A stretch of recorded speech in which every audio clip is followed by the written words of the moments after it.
Only window shopping అయినా కొనవా? నచ్చట్లా. ఏం కావాలో తెలిస్తే కదా నచ్చడానికి.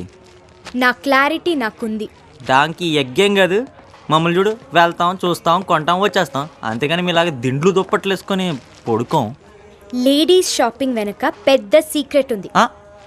అదొక సైకాలజీ బాబు. మీ టైం వేస్ట్కి రీజనింగ్ కూడానా? నీకదే తెలుసు.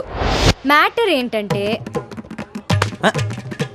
గర్ల్స్ పుట్టిన దగ్గర నుంచి ఏం పేరు పెట్టాలి, ఏ స్కూల్లో జాయిన్ అవ్వాలి, ఏ స్టడీస్ చదవాలి, ఎవరిని పెళ్లి చేసుకోవాలి, ఎంతమందిని కనాలి, వాళ్ళకేం పేరు పెట్టాలి, ఇలాంటి ఇంపార్టెంట్ ఇష్యూస్లో డిసిజన్ చెప్పడానికి లేడీస్కి చాయిసే ఉండదు. మా ఇష్టం వచ్చినట్టు మేము ఉండటానికి మాకున్న ఓన్లీ ప్లేస్ షాపింగ్. నచ్చితే కొంటాం, నచ్చకపోతే ఇంకోటి చూస్తాం. Any doubts? Nice dress.